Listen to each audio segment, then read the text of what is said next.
New community. Sourced information now exposes overlooked red flags, allegations of violent behavior inside the home, inconsistent statements from every adult present that day, and a pattern in which two close female relatives vanish years apart. When re-examined with the primary transcript from Ben Hill Road, a different picture emerges, one where the official timeline, the family's narrative, and the on-scene behavior cannot coexist without raising forensic alarms. What really happened on June 15?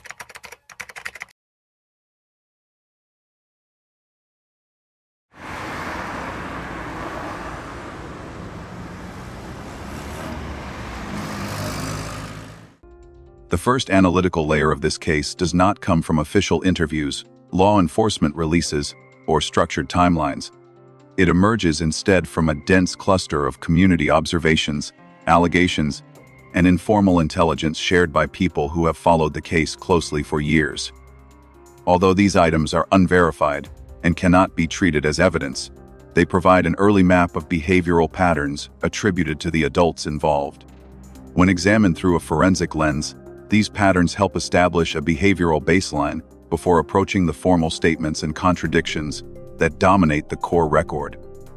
Community intelligence, in cases like this, serves as a diagnostic tool. It cannot determine what happened, but it can highlight what demands closer scrutiny. One of the most frequently repeated claims is the allegation that Candus previously assaulted a child, so severely that the child suffered permanent brain damage and was later placed in a group home. This allegation is strictly unverified. There are no official documents publicly confirming it. However, the intensity and consistency with which the community references it reveals something important: a widely held perception of Candus as a person capable of physically aggressive or volatile behavior toward children. In forensic behavioral work, the existence of such a narrative, regardless of its factual basis, signals that multiple observers or locals have long perceived instability, aggression, or loss of control within the household environment. Even if the claim itself cannot be used as data, the pattern of concern surrounding it becomes relevant when analyzing the plausibility of different scenarios in Summer's disappearance. A second allegation involves Don and an incident in which he allegedly harmed one of Summer's favorite kittens. Again, this is unverified, unsupported by official reporting, and sourced only through community accounts. Yet, the fact that this story is treated as plausible by many indicates a perception of Don as someone who might respond to stress or frustration with impulsive or aggressive behavior. In behavioral analysis, the presence of allegations involving harm toward vulnerable animals often aligns with concerns about emotional instability, impulse control issues, or desensitization to suffering within the household. While the claim may not be factual, its existence mirrors a pattern repeatedly attributed to Don: volatility, inconsistency, and reactions driven more by emotion than by restraint. The third item concerns a specific phrase allegedly spoken by Candus, not her. Several community members claim she said this upon entering the house on the afternoon Summer went missing. This phrase is ambiguous, contextually unusual, and, if true, suggests distancing language at a moment when emotional proximity would be expected. No formal interview or document confirms that the phrase was spoken. Its accuracy remains unverified. The forensic value lies in its alignment with a broader perception of Candus: emotional detachment, an impression reinforced by other observations about her flat affect, minimal urgency, and inconsistent descriptions of the critical time window. Whether or not she actually said those words, they fit into a recognizable linguistic pattern, often associated with individuals who are emotionally removed from the event they are describing or who are attempting to manage perception rather than express genuine distress. Another community claim describes Don allegedly being seen at a playground shortly after CPS removed the boys from the home. This claim, too, lacks verification and may be speculative or inaccurately recounted. However, its presence within community discussions underscores a repeated theme: Don's emotional instability, his difficulty managing situations involving his children, and his tendency to oscillate between anxiety, control, and reactive behavior. Whether he was actually at the playground is less important to this analysis than the perception that such behavior would be consistent with how observers already view him. The claim adds weight to a broader behavioral portrait in which Dawn appears impulsive, unpredictable, and deeply affected by perceived threats to his authority or family structure. The most statistically significant community observation involves the disappearance of Rose Bly, Candus's sister. Two close female relatives vanishing under unresolved circumstances is not a normal occurrence. In fact, criminological probability models place such an event in an extremely small percentile, with some analysts noting odds as low as 1 in tens or even hundreds of millions. While the two cases cannot be assumed to be linked, the statistical anomaly itself raises legitimate questions. Clustering of unsolved disappearances within the same small family unit often signals the presence of shared risk factors, environmental instability, exposure to dangerous individuals, involvement in high-risk activities, or dysfunctional relational dynamics. The Rose Bly case, even as a separate investigation, operates as a structural red flag when evaluating whether Summer's disappearance fits into a broader pattern of instability around the same family. When viewed together, these unverified claims form a consolidated narrative that the community has constructed from years of observation, speculation, and interpretation. The claims cannot prove wrongdoing, and they should not be treated as factual. Instead, their purpose in a forensic framework is to highlight perceived behavioral patterns that may echo within more formal records. In this context, every claim listed above shares the same underlying theme. The Wells household is widely viewed as volatile, unstable, and emotionally irregular. This perception becomes particularly significant when considering that many behavioral elements observed in the official statements align with these community concerns, such as shifting narratives, inconsistent emotional expression, avoidance of specificity, and defensive posturing. The next step in the analysis is not to assume the community claims are true. The proper methodology is to assess whether the patterns suggested by those claims appear again in the documented statements surrounding Summer's disappearance. For example, allegations of volatility correlate with the noticeable tension, defensiveness, and narrative fragmentation seen in Dawn and Candus interviews. Perceptions of emotional detachment correspond with their unusual phrasing, lack of urgency, and reliance on broad, non-specific descriptions. The statistical anomaly involving Rose Bly directly reinforces the need to examine every inconsistency with heightened scrutiny because rare clustering events demand rigorous evaluation. Thus, these community-level signals serve an important investigative role. They establish a preliminary behavioral profile that aids in identifying irregularities, contradictions, and potential motive structures within the adult's statements. Even though the claims are unverified, the patterns they describe resonate strongly with known risk indicators in missing child investigations. They help define where the analytical spotlight should fall and which narrative elements require the highest degree of skepticism. In practical terms, this first layer does not answer the central question of what happened to Summer. Instead, it clarifies where the formal analysis must begin with a family surrounded by allegations of instability, with a history marked by another unresolved disappearance, and with a community that has consistently expressed concern about the emotional and behavioral environment in which Summer lived.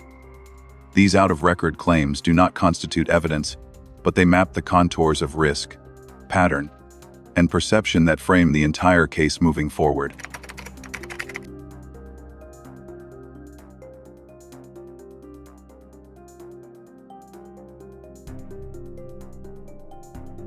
A structured contradiction map is one of the most reliable tools for identifying the breaking points in a missing child timeline. When multiple adults provide multiple versions of the same event, and when the inconsistencies are not minor but foundational, the result is a timeline that cannot sustain its own internal logic. In the Wells case, the contradictions do not appear as isolated errors of memory. They appear as structural fractures that undermine the credibility of the entire afternoon narrative. This section isolates those fractures, compares them across statements, and establishes the first set of non-survivable inconsistencies, points where at least one party must be providing an inaccurate or impossible description. The first major contradiction comes from Candus, specifically her repeated claim that Summer disappeared during a 2-minute interval in which she only walked Summer to the house, sent her inside, and returned to finish planting flowers. The structure of this claim is simple and emotionally persuasive. She turned her back briefly, and the child was gone. However, when the sequence is reconstructed through actions she herself describes elsewhere, the timeline immediately destabilizes. Candus states that she helped Candus with a knee brace, walked Summer into the house, went back outside, then searched both upstairs and downstairs before calling Dawn. These actions, even in their most compressed form, do not fit within a 2-minute window. A 2-minute disappearance is not merely unlikely, it is structurally incompatible with the movements she claims to have made. The contradiction is not about precision, it is about physical feasibility. Her narrative imposes a window that her own actions exceed. Dawn's contradictions emerge in a different way. Instead of conflicting time frames, his statements conflict in narrative structure. In some interviews he asserts that she was abducted instantly, describing an opportunistic offender who grabbed Summer within seconds of her stepping outside or descending into the basement. In other places, Dawn speaks as if Summer wandered off, becoming lost somewhere in the wooded area beside the property. At other times, he suggests an offender known to the family, a targeted abduction by someone familiar with the house. These three scenarios are not different interpretations. They are mutually exclusive explanations. An instant abduction requires a perpetrator waiting at the precise moment Summer became unsupervised. A wandering off scenario requires unobserved time, opportunity, and a lack of external interference. A targeted abduction by someone known to Summer implies planning, familiarity, and a degree of access inconsistent with the spontaneity he describes in earlier statements. Dawn's statements do not simply evolve. They contradict each other at the level of basic logic. If one is true, the others cannot be. The contradictions extend further when comparing Candus's statements to those of Hunter, the teenage boy who accompanied her earlier in the day. Hunter describes Summer as passed out, tired, and nodding off in the back seat after swimming. He describes her as limp, resting on milk jugs, and difficult to keep upright. Candus, in contrast, insists Summer was alert, awake, and fully functional when they arrived home. She denies any unusual lethargy and portrays the trip as routine. These two portrayals cannot be reconciled. A child who is nodding off, falling onto objects in the car, or unusually fatigued is not the same child described as energetic and responsive minutes later. Adding further tension, Hunter claims Candus discouraged him, or his mother, from waking Summer upon arrival. This directly contradicts Candus' portrayal of Summer as fully awake and lively. The discrepancy is not merely emotional, it concerns the physical state of the child, which is a critical forensic indicator. The possibility that Summer may have been unconscious or medically compromised prior to arriving home cannot coexist with a narrative in which she walked into the house on her own and disappeared moments later. Candus' statements introduce their own layer of inconsistency. She claims to have stayed in her trailer, resting, due to a knee condition. However, her reported movements vary across sources.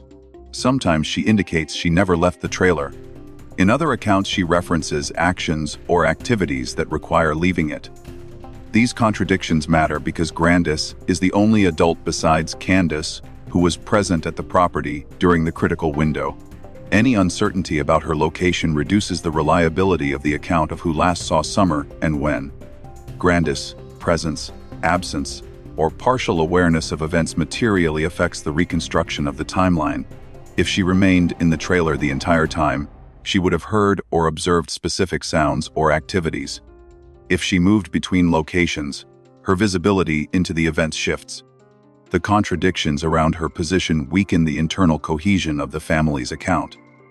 Another major contradiction centers on Summer's location and condition upon arrival at the house. Statements conflict over whether she climbed out of the truck herself, whether Candus carried her, whether she exited from the back seat or the front seat, and whether she was awake or groggy. These details are not cosmetic. They determine whether Summer was physically capable of independent movement at the time. A child who must be carried inside cannot simultaneously be a child who walked inside independently. A child who climbed out of the truck on her own cannot simultaneously be the one lying unresponsive in the backseat minutes earlier. The shifting narrative about her position in the vehicle backseat, front seat, on milk jugs, sitting upright, lying down undermines any attempt to build a coherent sequence of events. In forensic reconstruction, inconsistent descriptions of the final verifiable sighting of a missing person are one of the strongest indicators that the preceding narrative may be incomplete or inaccurate. The timeline further collapses under inconsistencies regarding when Candus contacted Dawn. In some recountings, she calls him immediately after realizing Summer is missing. In others, she searches the house and yard extensively before making the call. In one version, Dawn learns of Summer's disappearance through a messenger call rather than a direct phone call. Each version implies a different duration of time before 911 was contacted, and each version affects the analysis of opportunities for external interference. If Candus searched the house thoroughly before calling Dawn, the time window expands. If she contacted Dawn immediately, the window narrows. These differences carry significant investigative implications. The longer the gap before the first call, the greater the opportunity for events to have occurred before authorities were alerted. Contradictions about communication with Dawn therefore correlate directly with potential opportunity windows. When all these contradictions are mapped together, the result is a timeline filled with non-aligning segments. Each adult provides internal contradictions, and their accounts contradict each other.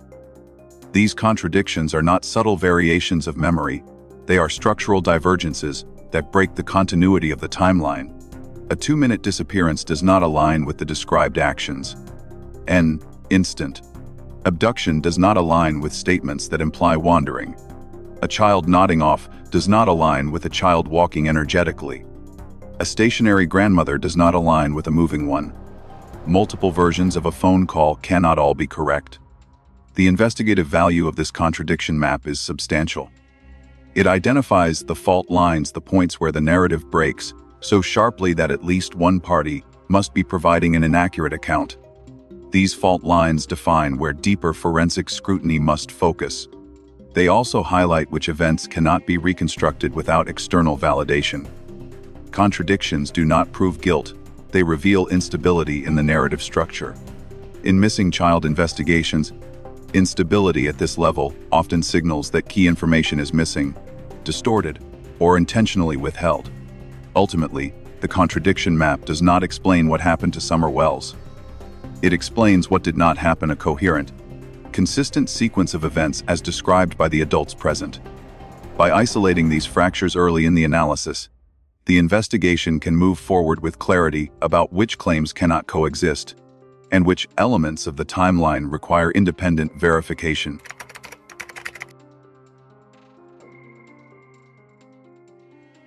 The most consequential portion of the day is the 3-hour window between 3:30 p.m. and 6:30 p.m. It is within this period that every version of the story begins to fragment, and it is within this same window that Summer's verifiable presence becomes increasingly uncertain. By reconstructing the timeline through statements made by Candus, Hunter, and Dawn, it becomes evident that the surviving narrative contains major gaps, overlaps, and contradictions that cannot be reconciled without acknowledging that an extended, dead zone exists, a period where Summer's condition, movements, and even location are unverified by any independent witness. This window is not just a segment of the timeline, it is the entire hinge of the case. The reconstruction begins at the swimming hole. Both Candus and Hunter indicate that they left the area sometime in the mid to late afternoon. While no absolute timestamp exists, the consensus suggests a departure around 3:30 p.m. Multiple inconsistencies immediately complicate the picture. Hunter describes Summer as exhausted, damp, and lethargic, resting against milk jugs shortly after getting into the vehicle. His account paints the final view of Summer at the swimming hole as a child already showing signs of fatigue or possible medical distress. Candus, however, portrays the same departure as uneventful, with Summer behaving normally. This divergence is crucial because the child's state at 3:30 p.m. determines the plausibility of later activity once they reach Ben Hill Road. After leaving the swimming hole, Candus and Hunter describe stopping at a store. The duration of this errand is unclear, with Hunter implying a longer visit and Candus minimizing the time. If the actual stop was longer than Candus admits, it expands the unverified period between the last known public sighting of Summer and the moment they claim to return home. Any extension of that time increases the window in which an incident could have occurred without witness oversight. Without receipt timestamps provided publicly, there is no confirmed anchor point for the stop. As a result, the store visit becomes the first segment of the timeline where a discrepancy exists between what is claimed and what can be verified. The next stage is the return to Ben Hill Road. Candus claims they arrived home quickly, and that Summer was awake and behaving normally. Hunter suggests the opposite, that Summer was fatigued, possibly asleep, and had to be nudged or repositioned. This disagreement has profound implications. A child who is alert upon arrival can plausibly walk into the house. A child who is lethargic or unconscious cannot. The arrival time itself is also uncertain, with estimates ranging from shortly after 4 p.m. to closer to 5 p.m. The discrepancy is more than an hour, a massive gap in the context of a missing child investigation. This difference frames the entire sequence of subsequent events. If the arrival time is later than claimed, the 2-minute disappearance window collapses immediately because the available daylight and reported activities no longer align. Once they reach the property, the timeline fractures further. Candus claims she brought groceries inside, helped Grandis adjust a knee brace, tended flowers with Summer, and then briefly escorted Summer inside. Each of these activities requires more time than is accounted for in her compressed narrative. She does not provide specific start times for these actions, leaving investigators with a vague sequence rather than a measurable timeline. Crucially, Candus claims that after she walked Summer inside, she returned outside to finish gardening and then came back into the house to find Summer gone. The stated interval is 2 minutes. This claim is incompatible with the physical movements required. Even the simple act of walking from the truck, assisting another adult, guiding a child into the house, and resuming outdoor activity exceeds 2 minutes. A 2-minute window is used rhetorically, not operationally. It signals an attempt to create the impression of a near-instant disappearance while avoiding a detailed reconstruction of the actual sequence. The timeline becomes more unstable when Don's statements are added. Don learns of Summer's disappearance through a phone call, but the timing of that call varies widely depending on which version he provides. In some accounts, he states he received the call immediately after Summer disappeared. In others, he references receiving the information after Candus had already conducted a lengthy search inside and around the house. In still others, he claims he was called through Messenger due to poor cell service. These conflicting descriptions are not simply inconsistent, they create entirely different temporal structures. If Don was called early, the disappearance occurred quickly after arriving home. If he was called late, there was an extended period during which Summer's status was unobserved. Hunter's statements introduce further complication. He suggests that Summer was not active or alert when they dropped him off, and he recounts feeling uneasy about her condition. Hunter's timeline places him at home before key events unfold at Ben Hill Road, but his description of Summer's behavior during the ride home implies that Candus' timeline collapses before she even reaches the property. If Summer was already compromised before arriving home, the entire narrative of walking inside and vanishing minutes later becomes structurally impossible. Grandis' role in the timeline also affects the reconstruction. Her statements about being in her trailer during the key window are inconsistent with her implied awareness of certain events. Whether she exited the trailer during that time is unclear, and the ambiguity leaves investigators without a secondary witness who could confirm Summer's presence at the property after the vehicle arrived. Grandis' ambiguous placement creates another unverified interval, widening the dead zone. The cumulative effect of these discrepancies is the creation of a large portion of time between the departure from the swimming hole and the moment the first emergency call was made, where Summer's condition and location cannot be verified by any independent witness. This unverified period, the dead zone, is not a narrow window, but a broad span that could exceed 90 minutes or more. During this time, the accounts diverge too sharply To reconcile, Hunter describes fatigue and possible medical distress. Candus describes normalcy. Don describes either an instantaneous abduction or a wandering child. Grandis provides no concrete observation of Summer after arrival. When examined critically, the timeline reveals something more substantial than inconsistent memory. It reveals that the core narrative element, that Summer walked into the house and disappeared moments later, is not supported by stable timestamps, consistent witness statements, or aligned descriptions of her physical state. Instead, the timeline suggests that the unverified gap is large enough to accommodate an alternative scenario, that Summer may not have entered the house at all. The value of analyzing this window is that it exposes the structural weaknesses in the story as presented. A timeline that cannot maintain its shape suggests missing information. The longer the dead zone, the more likely it is that the critical event occurred during that unobserved period.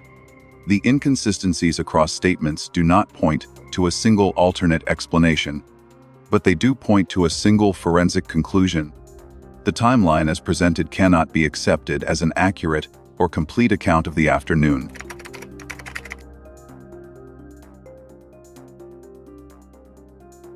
Any claim that a child simply wandered off must be evaluated through the physical environment in which the disappearance allegedly occurred. In this case, the geography of the Wells property, combined with the interior layout of the house, creates a series of structural barriers and spatial constraints that directly challenge the possibility that Summer moved through the environment unassisted. A forensic examination of the terrain, the basement entrance, the dog trail, and the surrounding elevation profile demonstrates that the wandered off explanation is incompatible with the physical reality on Ben Hill Road. The most important structural detail is the configuration of the house's lower level. The basement, which plays a central role in the disappearance narrative, can be accessed through an internal staircase or through a single exterior door.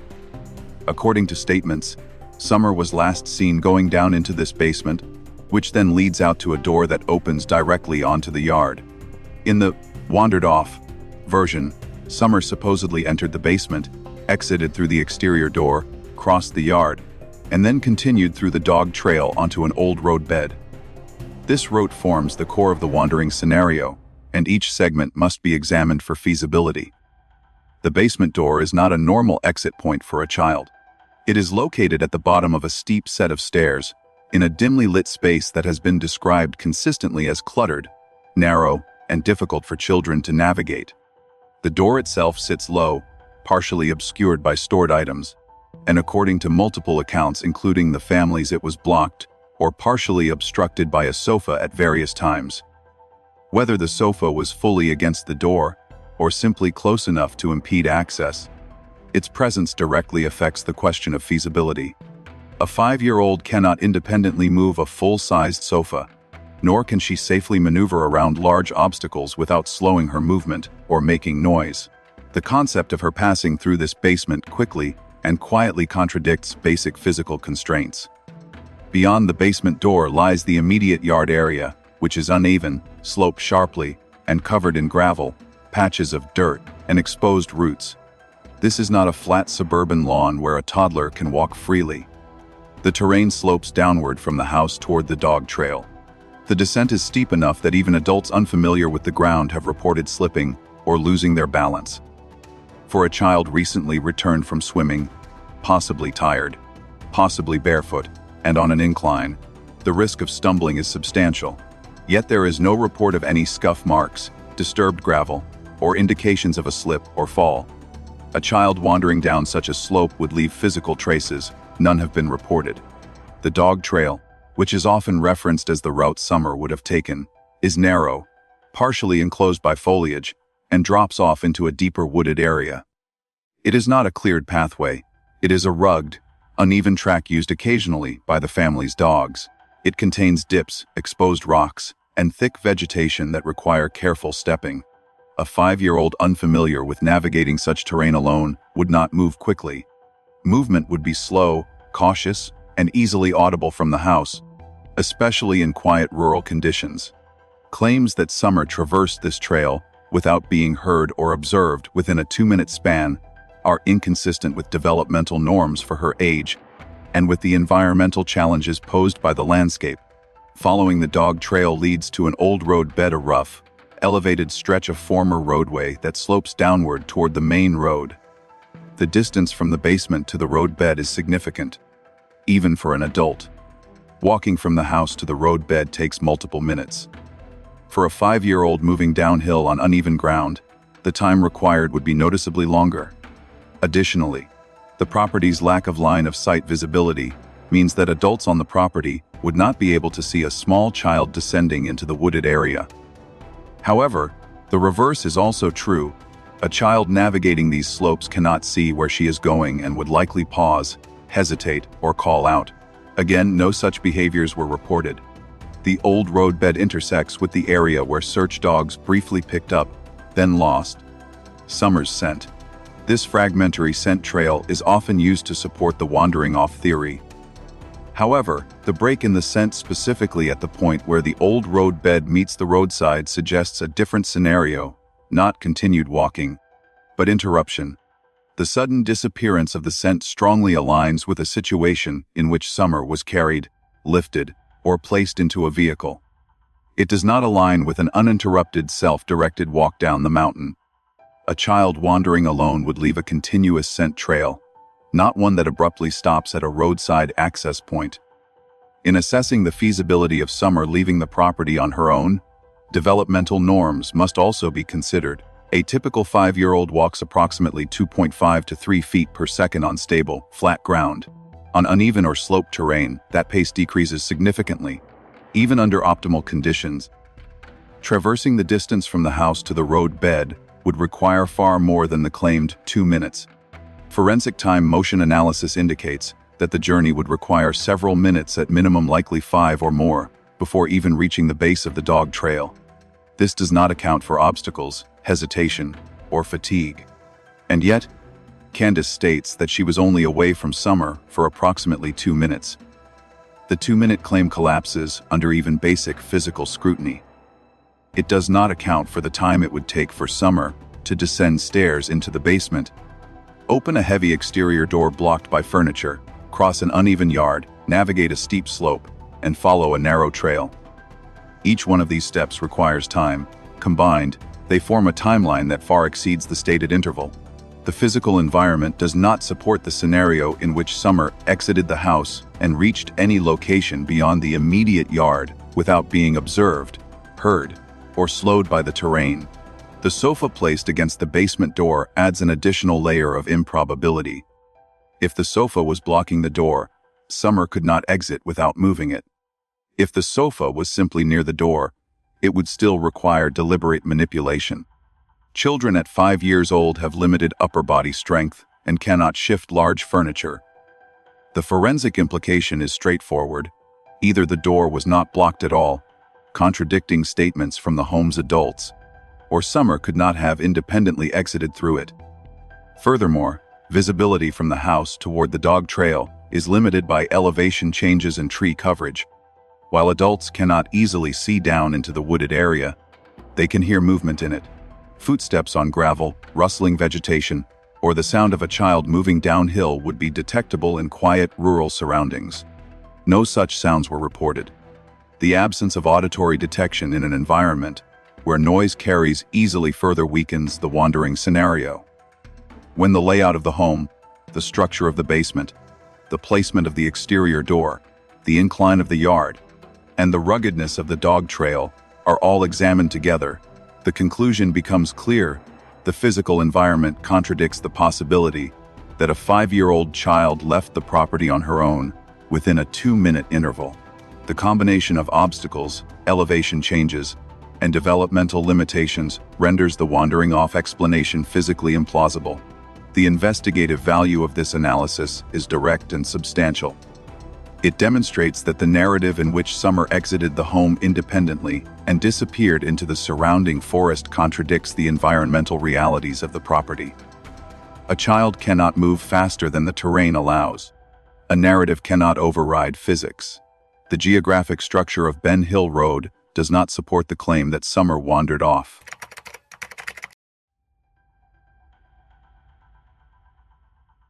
Behavioral evidence often emerges not through overt admissions, but through subtle anomalies in language patterns that reveal what the speaker knows, fears, or is attempting to conceal. In the Wells case, the speech patterns of Dawn and Candus contain repeated instances of what forensic linguists describe as leakage eye moments when wording reflects underlying knowledge inconsistent with innocence. These leaks do not appear in isolation. They form a chain of irregularities that, when viewed together, outline a behavioral profile inconsistent with a family experiencing a genuine, unexpected child disappearance. Instead, the linguistic behavior aligns more closely with individuals attempting to manage perception, deflect responsibility, or distance themselves from a known outcome. Dawn's speech patterns reveal the most striking inconsistencies. Across interviews, calls, and conversations, he shifts the narrative of what happened to Summer in structurally incompatible ways. At times, he asserts she was abducted, instantly, implying an external offender who acted within seconds of opportunity. Elsewhere, he suggests Summer wandered off, framing the disappearance as accidental and self-initiated. At other moments, he implies she was taken by someone she knew, suggesting familiarity and trust. These narratives cannot coexist. Abduction by an opportunistic stranger, wandering, and a targeted removal by an acquaintance represent three distinct crime typologies with different signatures, motives, and environmental requirements. The inability to maintain a stable explanation signals not confusion, but narrative management adjusting the storyline depending on audience, pressure, or context. Candus, by contrast, does not shift narratives as dramatically. Instead, her language is characterized by avoidance. Her most repeated phrase, "got gone," is a classic example of distancing language. It avoids naming an agent, avoids assigning responsibility, and avoids specifying an event. "Got gone" removes both subject and action, creating a passive, agentless disappearance. Forensic linguistics consistently identifies this pattern in cases where the speaker seeks to obscure involvement or avoid mental confrontation with the event. Parents of genuinely missing children nearly always use concrete language. "Someone took her? She's missing. I can't find her. She was here and now she's gone." They do not default to vague, objectified phrasing. Several other key phrases from Dawn and Candus deepen the leakage pattern. Dawn's statement, "I'll see her in the resurrection," is especially telling. This is not hypothetical language about hope or uncertainty. It frames Summer as deceased with a level of spiritual certainty inconsistent with an active missing child case. The phrase reveals acceptance of death, not fear of it. It also indicates resignation rather than urgency, which contradicts normal parental responses to a disappearance. Linguistically, this is known as outcome leakage. A speaker references or accepts an outcome that has not been established publicly. Candus's statement, "I have to put her to the side," is similarly abnormal. In the context of discussing a missing 5-year-old child, the phrase conveys emotional distancing compartmentalization that suggests a desire to suppress or avoid confronting the event. Normal maternal speech emphasizes closeness, fear, desperation, and connection. Expressing the need to put her to the side indicates psychological separation inconsistent with acute crisis. Another crucial statement attributed to Candus is, "They would never have treated her that way if I had been around." This phrasing unintentionally admits several layers of information. First, it implies that Summer was treated in a negative or harmful way. Second, it acknowledges knowledge of circumstances outside of public narrative. Third, the statement assumes that other individuals, they, interacted with Summer in a manner requiring defense or justification. This is not the language of a mother describing a momentary, accidental disappearance. It is defensive, retrospective, and rooted in internal knowledge of harm. In psycholinguistic analysis, such phrases often appear when speakers unconsciously reference events they believe or know occurred, even if they cannot openly state them. Candus' avoidance patterns also emerge in her descriptions of the final moments. She rarely references specific actions Summer took, rarely provides sensory details, and repeatedly minimizes her own involvement. Instead of reconstructing events concretely, she defaults to vague descriptions that obscure sequence and agency. Avoidance of specificity is a significant red flag in forensic interviewing. particularly when it concerns pivotal actions before a disappearance. Don exhibits a different form of leakage known as attribution shift. He consistently redirects suspicion or responsibility toward outsiders, neighbors, or hypothetical offenders, even when interviewers do not prompt such direction. His shifting narratives indicate attempts to offload causation rather than to reconstruct events accurately. In multiple statements, Don introduces elements that are unverifiable, unnecessary, or contradictory behaviors consistent with cognitive load strain, where a speaker maintaining a false account inadvertently introduces inconsistencies due to the mental burden of deception. Contextual timing further magnifies the linguistic abnormalities. Many of these statements were made early in the investigation, when uncertainty was at its highest, and when parents typically express acute distress, fear, and hope. Instead, the language from both Don and Candus reflects resignation, deflection, and emotional detachment. Neither demonstrates the linguistic markers common among parents of genuinely missing children, such as repeated references to the child's safety, pleas for help, or temporal urgency, "We need to find her now." Instead, both speak as though the outcome is already known or irrelevant.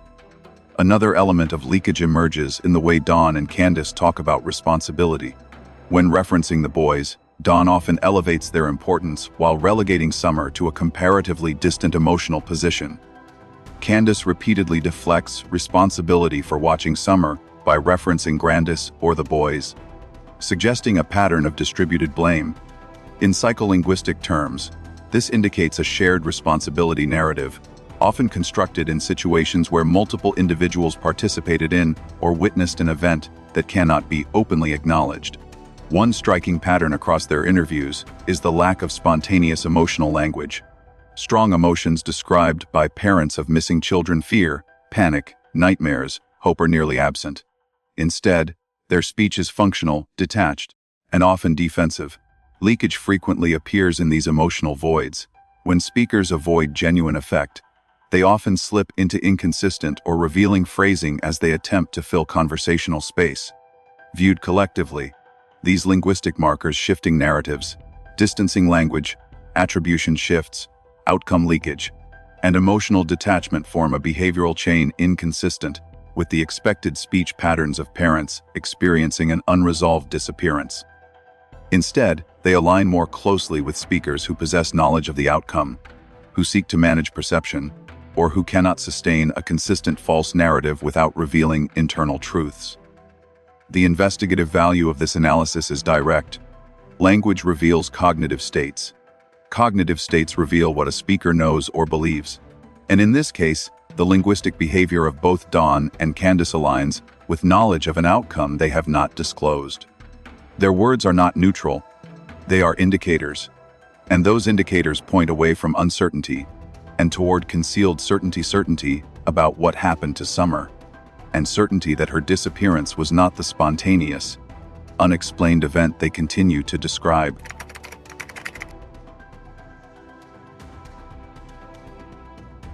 In missing child investigations, scent evidence is often one of the earliest and most objective indicators of movement. Dogs do not rely on verbal statements, subjective interpretations, or shifting narratives. They detect chemical traces left by physical presence. When a scent trail forms a coherent line, it can validate or invalidate claimed timelines. When a trail breaks abruptly, it can reveal interference, removal, or inconsistencies in the assumed sequence of events. In Summer Wells' case, the behavior of the K9 units tracking, following, stalling, and finally losing the scent at the roadside provides a critical forensic anchor point that contradicts the assertion that Summer wandered off on her own. According to the response details publicly described, the primary tracking dog followed Summer's scent from the property down a small path leading toward an old road bed. However, the dog repeatedly stalled before reaching the deeper wooded area and ultimately stopped at or near the end of the driveway. It did not travel down the dog trail. It did not move into the forest. It did not follow a continuous scent line into the hollow. Instead, the trail ended at a location where a vehicle could have reasonably stopped. This pattern, beginning near the house, progressing only partially down the path, and stopping abruptly at a road, forms a signature inconsistent with a child leaving on foot. The absence of a scent trail on the dog trail is particularly revealing. The dog trail is repeatedly referenced in the narrative describing how Summer could have wandered away. Yet the K9 units detected no meaningful scent along that path. For a 5-year-old moving independently, especially in warm, humid conditions, a scent trail would be both strong and continuous. Human scent disperses through skin cells, oils, sweat, and microbial signatures carried on clothing. A child descending into a wooded area would leave trace evidence along rocks, vegetation, and soil. The fact that the K9 dogs did not follow this route strongly suggests that Summer did not traverse it.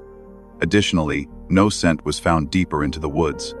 In cases where a child wanders off and becomes lost, scent almost always continues into the surrounding terrain, even if the child changes direction or slows down.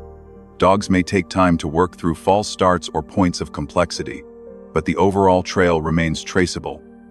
In Summer's case, the absence of scent beyond the roadbed aligns with scenarios involving removal, either by being carried or by being placed in a vehicle. A carried child emits less ground-level scent than a child walking, and a child placed in a vehicle produces an abrupt scent cutoff at the entry point.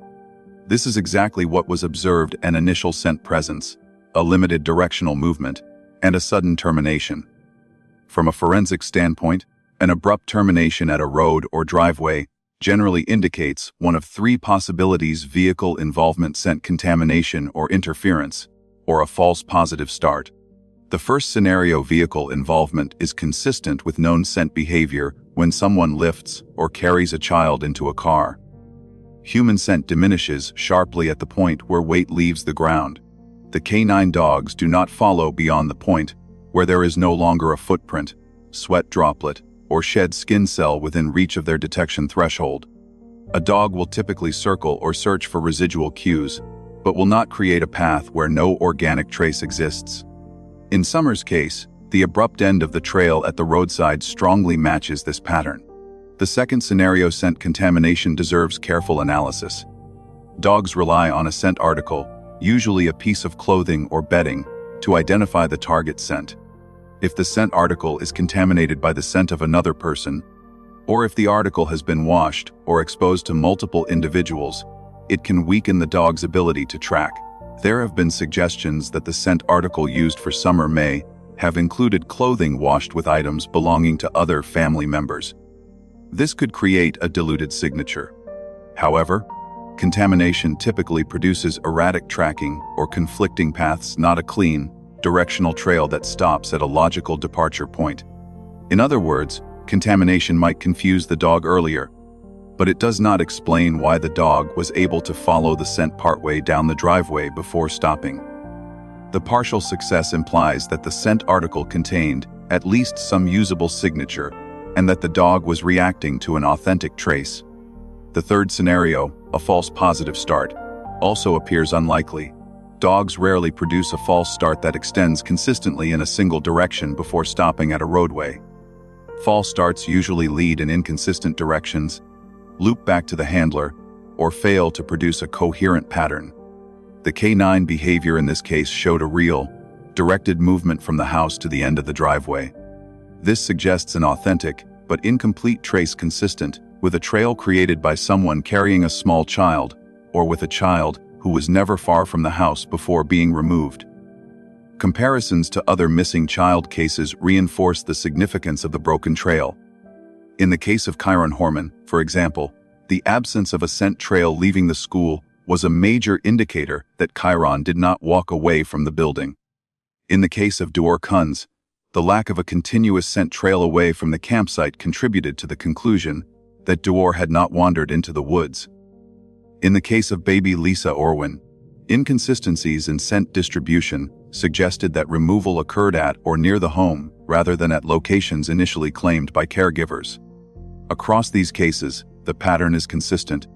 When the trail breaks abruptly near a structure or roadway, and the child's scent does not extend into open terrain, investigators consider vehicle removal or pre-removal incapacitation as more likely than wandering. Another key detail is the lack of scatter scent. When a child walks barefoot, or with minimal footwear across rough terrain, scent disperses widely due to friction with the ground, increased sweat evaporation, and skin cell shedding. Scatter scent produces a detectable fan of chemical traces along the ground that dogs pick up easily. In contrast, when a child is carried, 90% of the scent disperses from higher elevation and dissipates rapidly into open air. This results in a faint, linear trail that disappears quickly. The KD9 pattern in Summer's case displays exactly this characteristic, limited ground-level scent close to the home, followed by nothing beyond the driveway. Furthermore, investigators reported no physical indicators of child movement in the terrain beyond the immediate yard. No disturbed brush, no slide marks on inclines, no footprints, and no bent vegetation were observed. Lack of physical disturbance is a strong corroborating detail. Children leave physical traces even during short movements, especially on slopes, loose soil, or narrow paths. The environment at Ben Hill Road, with its steep drop-offs and dense foliage, would preserve multiple indicators of a child's passage. The absence of such indicators aligns with the absence of scent. Considering these factors together, the partial trace, the sudden termination, the lack of ground scent on the dog trail, the failure to detect scent deeper in the woods, the absence of physical disturbance, and the behavioral parallels to other broken trail cases, the logical inference is that Summer did not walk independently beyond the immediate property. The environment does not support it, the scent trail does not support it, and the absence of physical evidence does not support it. The forensic implication is clear: a child who leaves the home on her own leaves a continuous trail. A child who is removed, carried, or placed into a vehicle leaves a broken trail. Summer's scent trail is broken. The investigative value of this conclusion is substantial. It directly contradicts the assertion that Summer wandered off. It supports the possibility that her disappearance involved assistance or intervention. And it aligns with the larger pattern demonstrated across the timeline, the behavioral anomalies, and the inconsistent statements that Summer may never have walked away from the property at all, and that the wandered off narrative exists not to explain her absence, but to obscure the circumstances that prevented her from leaving on her own.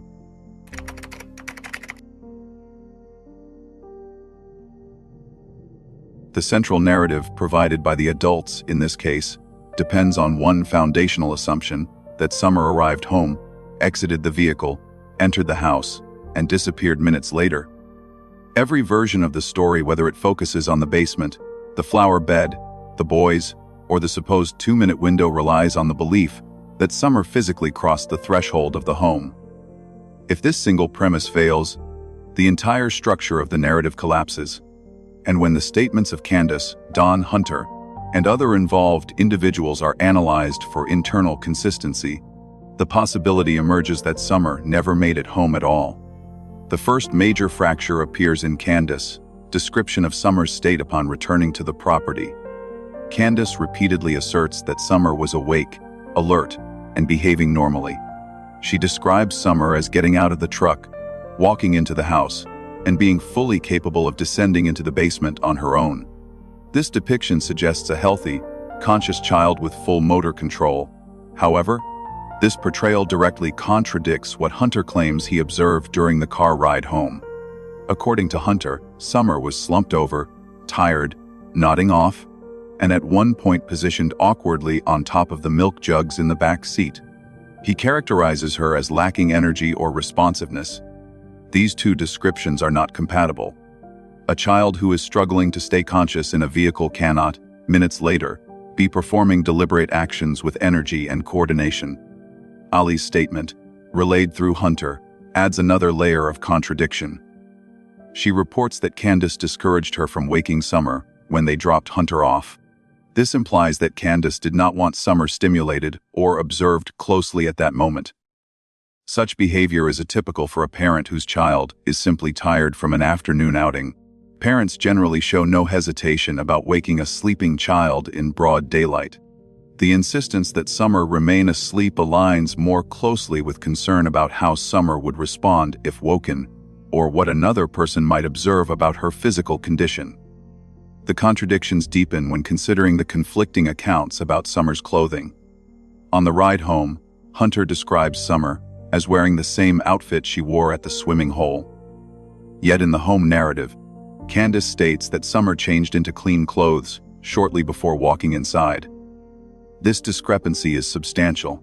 Changing a child's clothes requires time and physical interaction. It cannot be ignored or forgotten in the span of minutes.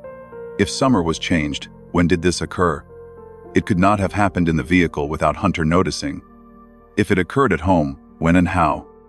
The narrative provides no stable answer. The competing claims sleeping on milk jugs in wet swimwear versus walking into the house in clean clothes represent mutually exclusive realities. These contradictions converge to raise a critical question: if Summer was lethargic, unresponsive, or already unconscious during the ride home, is it possible that she never entered the house at all? A forensic reconstruction of the timeline suggests that this scenario is not only possible, but increasingly plausible. If Summer was already in a compromised state, every element of the basement narrative becomes structurally unnecessary.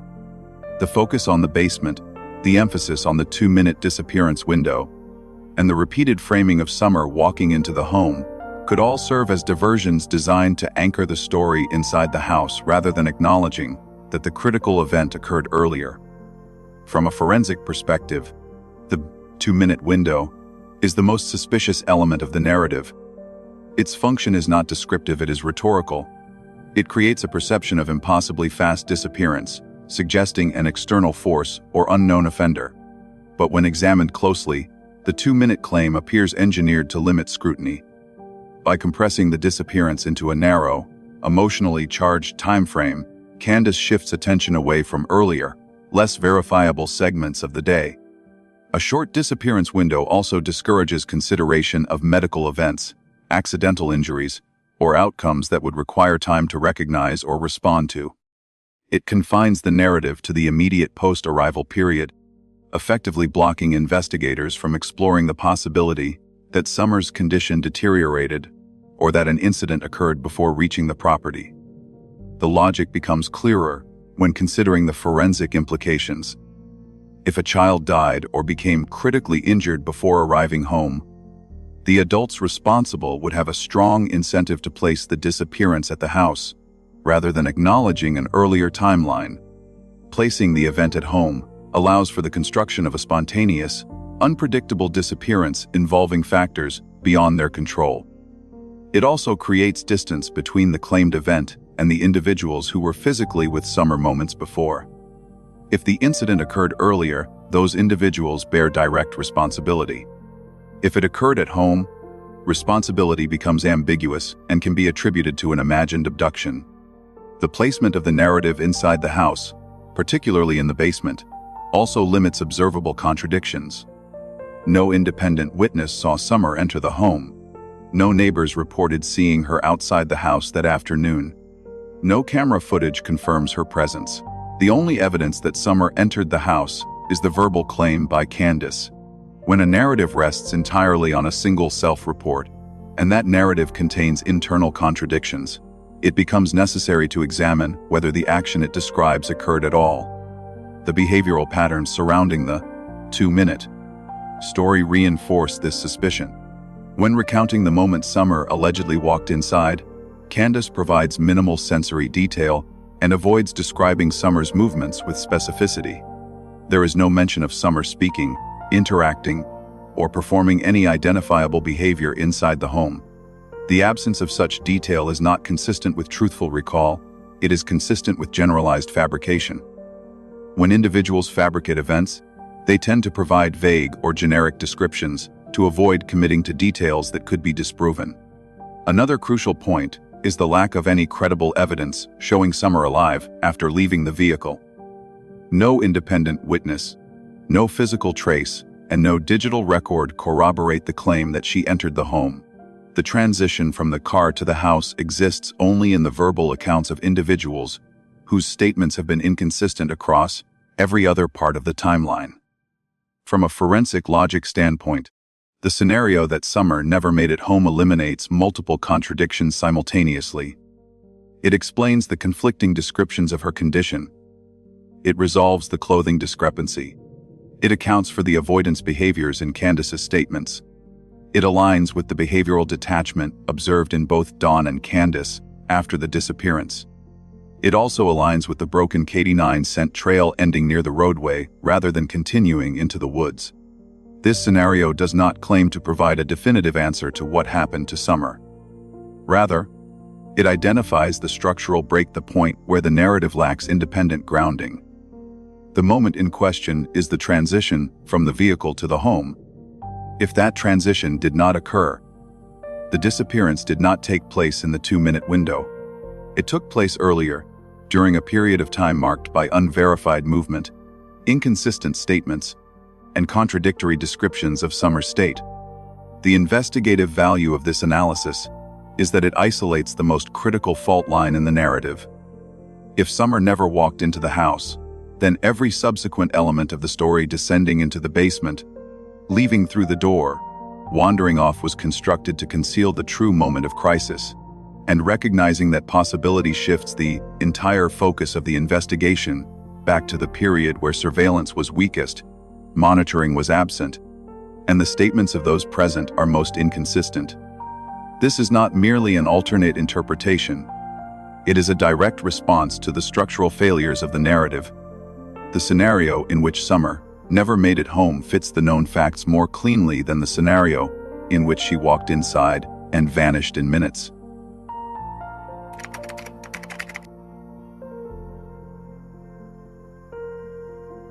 The final step in a forensic reconstruction is not to create new theories, nor to impose assumptions, but to integrate all verified contradictions, physical realities, behavioral anomalies, and unverified yet pattern-relevant community intelligence into a single analytical model.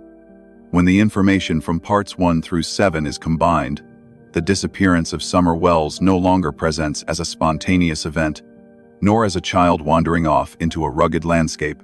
Instead, it emerges as a convergence of incompatible narratives, impossible timelines, physical barriers, linguistic leakage, and scent evidence that collectively reject the official story provided by the adults on Ben Hill Road.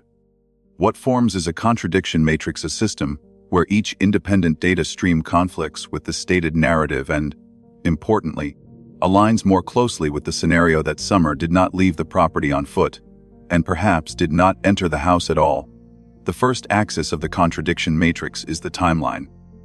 Across every interview, phone call, or account, the time structure collapses under scrutiny.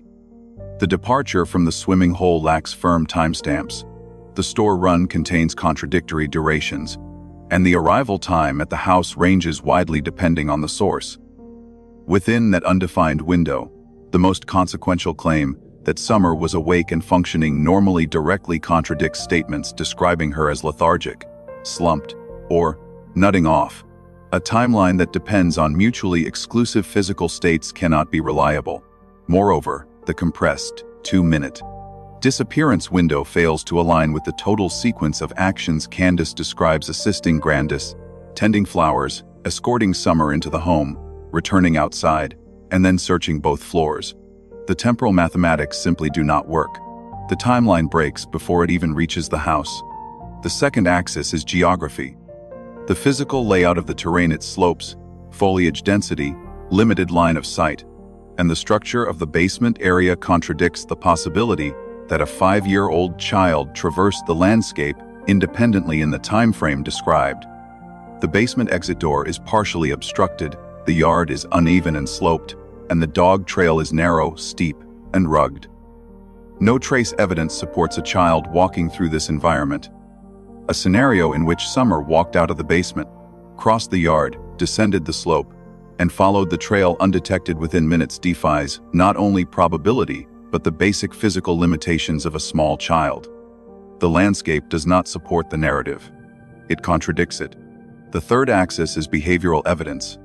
Parents of genuinely missing children typically display acute emotional urgency, pleading for help, expressing fear, revisiting memories, and engaging actively with investigators.